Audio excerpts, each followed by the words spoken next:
magpasalamat tayong lagi sa Panginoon. Colossians 3 verse 15. Okay, ako ay nag-research at nalaman kong 250 times nating mababasa sa Holy Bible ang salitang pasasalamat.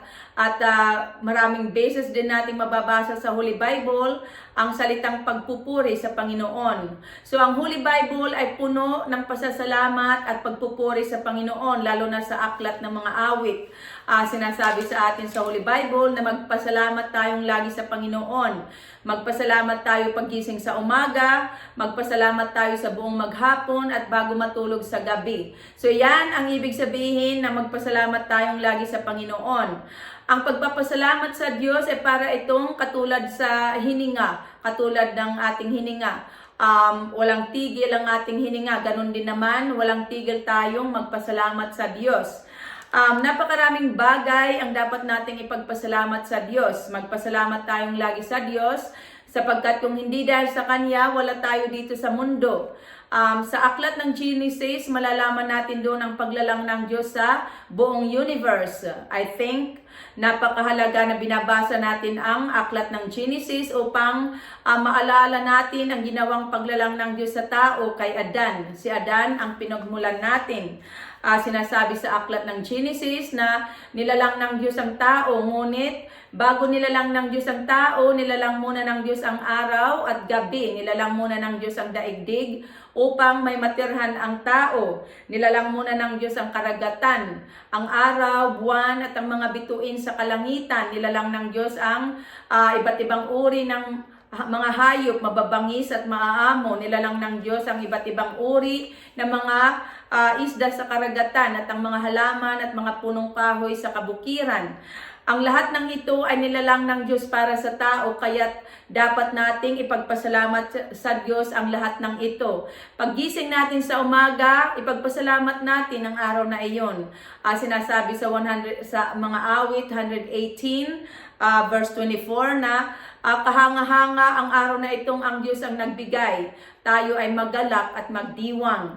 At ipagpasalamat din natin ang mga pangyayari sa buhay natin. Sinasabi sa 1 Thessalonians 5 verse 18 na pagpasalamat natin sa pangalan ni Jesus Christ ang lahat ng pangyayari or event sa buhay natin katulad ng ating kapanganakan. Ipagpasalamat din natin sa Diyos ang ating mga tiisin. Sa kabila ng ating mga tiisin, magpasalamat pa rin tayo sa Diyos sapagkat iyan ang kalooban ng Diyos. Nagiging masaya tayo kapag nagpapasalamat tayong lagi sa Diyos sapagkat iyan ang ibig ng Diyos na magpasalamat tayo sa Kanya. Sinasabi sa mga awit chapter 15 na hindi kailangan ng Diyos iyang handog na mga hayop. Hindi kailangan ng Diyos iyang mga offering natin. Sapagkat ang lahat ng bagay sa daigdig ay pag-aari ng Diyos. Sa Kanya ang lahat ng may buhay sa daigdig ayon sa kasulatan. Ang ibig ng Diyos ay taus-pusong pasasalamat at walang katapusang papuri. At ililigtas naman ng Diyos ang lahat ng masunurin sa Kanya ayon sa kasulatan.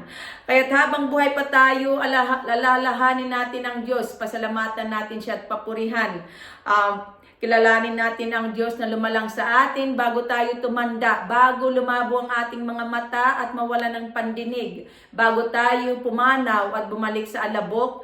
Alalahanin natin at pasalamatan ng Diyos sa lahat ng ginawa niyang kabutihan sa atin, sapagkat ang tao kapag pumanaw na ay hindi na siya makapagpapasalamat at makapagpupuri sa Diyos. Sapagkat ang lugar na pupuntahan niya ay wala na siyang gagawin, wala nang pag-iisipan, pagbubuhusan ng kaalaman at karunungan ayon sa mga ngaral 9 verse 10.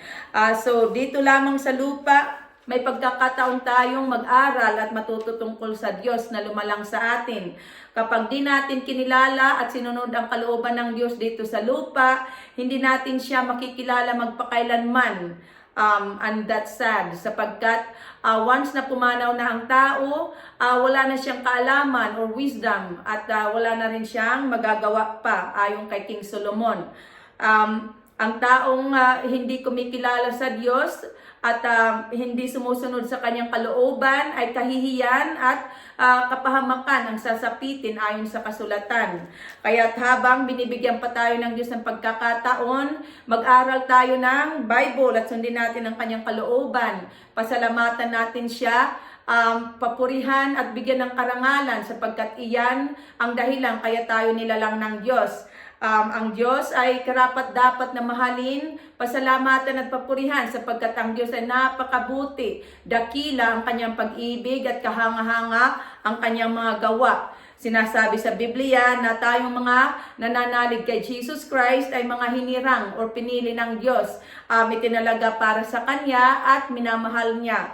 Pasalamatan natin ang Diyos dahil sa Kanyang kagandahang loob at walang kamatayang pag-ibig sa atin.